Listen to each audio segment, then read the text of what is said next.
ao embate ali que ele travou ao vivo com o presidente da Câmara, Rodrigo Maia. O presidente Jair Bolsonaro, eu vou colocar apenas uma frase, são muitas que eu poderia colocar. O nosso telespectador já conferiu grande parte delas, mas o presidente Bolsonaro diz que Rodrigo Maia conduz o Brasil ao caos. Augusto. Não, quem conduz o Brasil ao caos nesse momento é o presidente Bolsonaro. Isso está evidentemente claro. Trocando o comandante do Exército no meio da guerra, que é a única analogia que eu consigo, e ele é um militar, acho que ele vai entender isso, é a única analogia que eu posso fazer com essa troca do Ministério, com relação à briga dele com o Rodrigo Maia. Vamos voltar a falar. Há, obviamente, um pano de fundo e essa disputa, que não é o momento de se ter essa disputa, entre governos estaduais e municípios por mais dinheiro. Eu já disse aqui inúmeras vezes, agora qualquer tipo de medida, principalmente medidas que envolvam dinheiro, elas têm que ser medidas emergenciais. Não é o momento de estados e municípios quebrados tentarem obter algum tipo de vantagem. Mas é óbvio que a disputa política, ela existe. Então, essa briga é natural, mas ela não pode, em momento nenhum, suplantar, ser mais importante do que a principal guerra que nós temos agora, que é contra a pandemia. Porque pessoas isoladas tendem a ter medidas drásticas. Hoje o presidente, no seu pronunciamento, por exemplo, na hora da troca de ministros, chegou a falar em estado de sítio. Para que usar essa palavra nesse momento? Então me preocupa muito essa briga, porque me preocupa também o isolamento cada vez maior do presidente Bolsonaro, no momento em que nós precisamos, inclusive do presidente Bolsonaro. Ele tem uma liderança no país, sim, ele tem uma série, milhões de eleitores que acreditam nele. Nós precisamos, inclusive, da liderança dele nesse momento. Caio, por favor. Bom, a fala do presidente Bolsonaro nesse trecho específico sobre o estado de sítio foi justamente no sentido de que o Brasil não se encontra nessa condição, que é a única que poderia, vamos dizer assim, dar uma autorização para as autoridades públicas avançarem em direitos e garantias fundamentais e em liberdades individuais. Ele se colocou, na verdade, de forma diametralmente oposta a isso. É preciso fazer esse esclarecimento. Eu vendo a entrevista, foi uma longa entrevista exclusiva, né, do presidente para a CNN. Você vê que ele começa bem mais sereno e conforme a entrevista vai avançando, ele vai subindo o tom.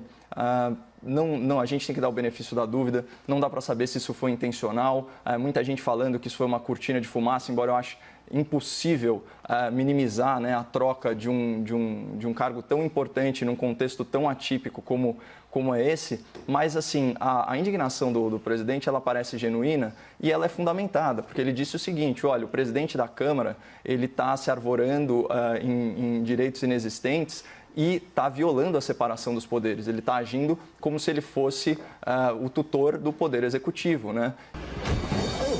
E a gente já sabe aí das intenções do Rodrigo Maia de fazer um parlamentarismo branco, na qual ele é o primeiro-ministro imaginário do Brasil, né? Então, nesse sentido, as últimas ações dele realmente coadunam com essa visão que o presidente da República parece ter a respeito do presidente da Casa. Eu já trouxe aqui para o espectador da CNN aquela votação na qual o Rodrigo Maia atropela o regimento, né? E já é um regimento que está sendo conduzido aí de forma bem não ortodoxa, né? Afinal de contas, a maioria dos parlamentares está fazendo votação remota, esse tipo de coisa, e ele deixa de votar destaques importantes, né? Ele não concede a palavra como manda o regimento da Casa, isso para parlamentares que estão se arriscando, né, nesse ambiente de contaminação e comparecendo in loco, né? Por isso que o deputado Marcel Van Hatten denunciou na sua live, né, feita diretamente da Casa do Parlamento, falando: olha, estamos numa ditadura.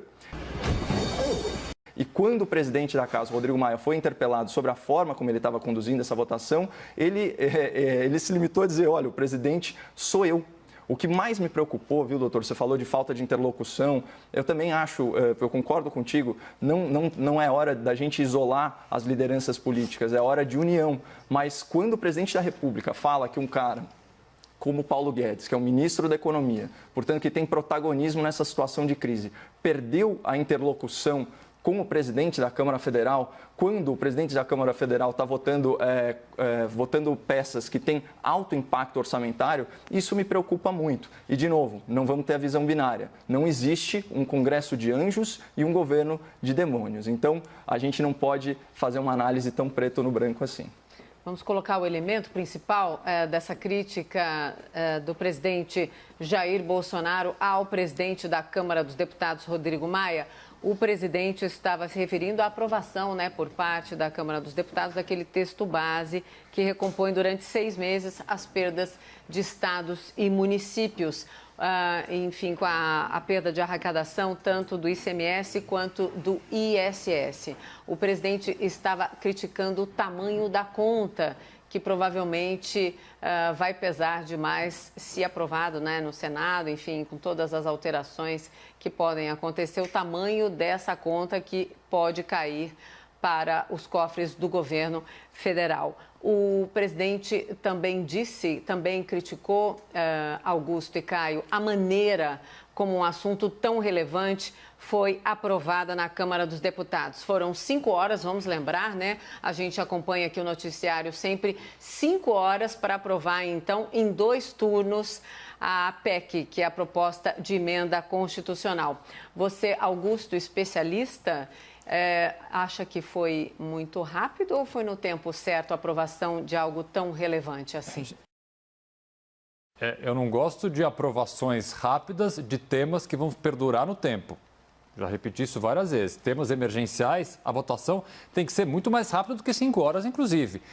Nesse ponto específico, houve uma discussão muito grande, discussão essa necessária, e eu acho que em 5 horas é um tempo suficiente para se discutir. Primeiro, o valor dessa deslocação, desse aporte de recurso, e segundo, o prazo. Havia preocupação dos dois lados, preocupação inclusive bastante legítima. Qual o tamanho desse rombo, qual o tamanho dessa conta que a gente vai ter que pagar e em que momento? Então, houve uma necessária negociação que foi feita no tempo que o parlamento entendeu que deveria ser feito. O que eu acho curioso é que o presidente Bolsonaro, que passou 27 anos ali,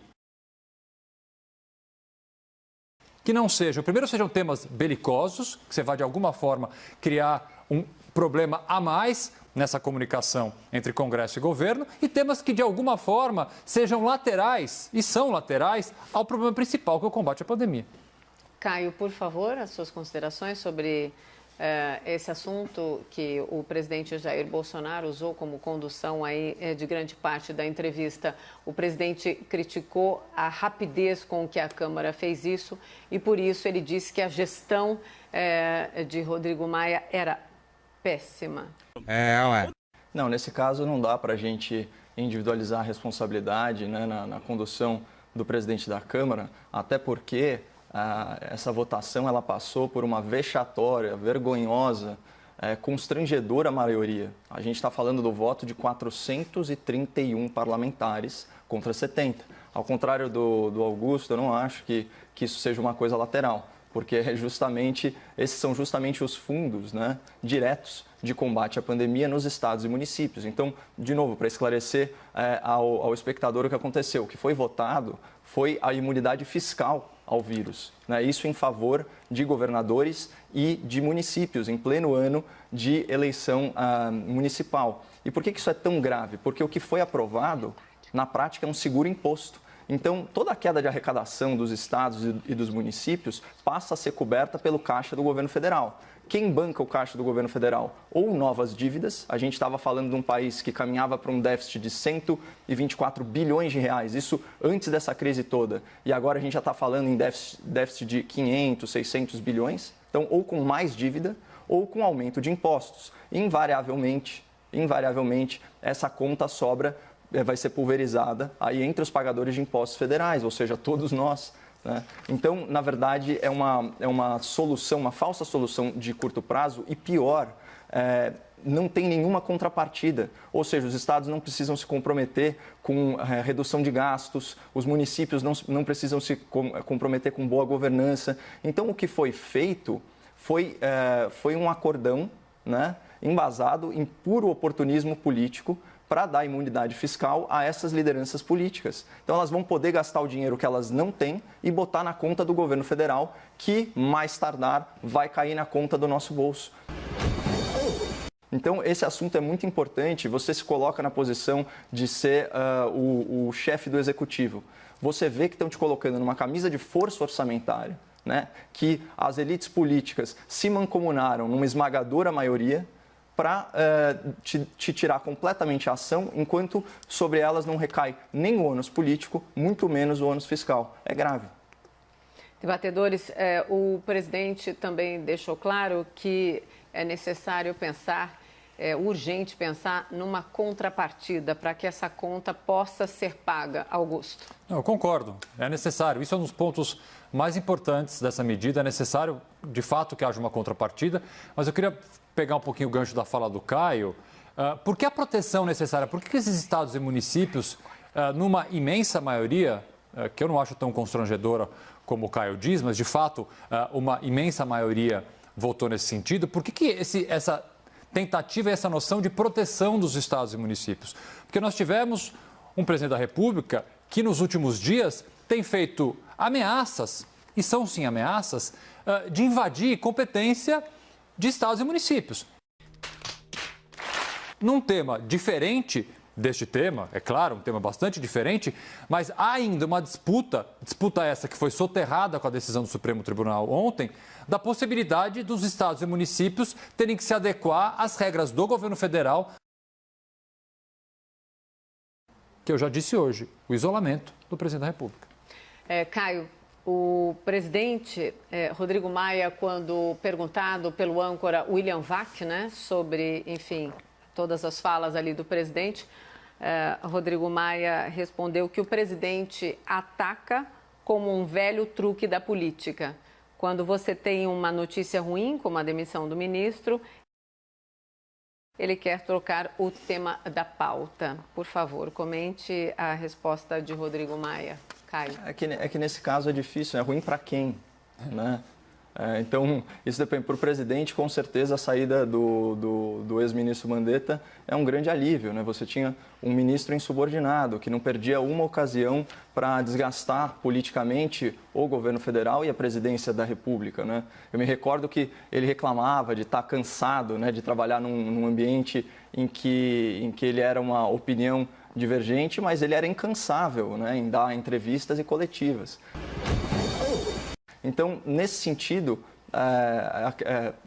eu não vejo isso como uma grande perda, até porque a popularidade do ministro Mandetta ela se ancorava muito no fato dele ser uma figura de antagonismo ao presidente da República. É por isso que ele era incensado pela mídia, né?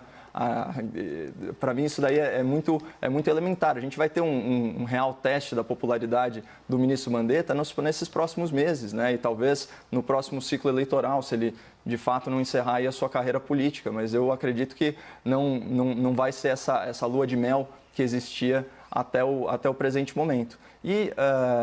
Então, primeiro, eu acho que é positivo para o governo, né, no entendimento do governo, certo?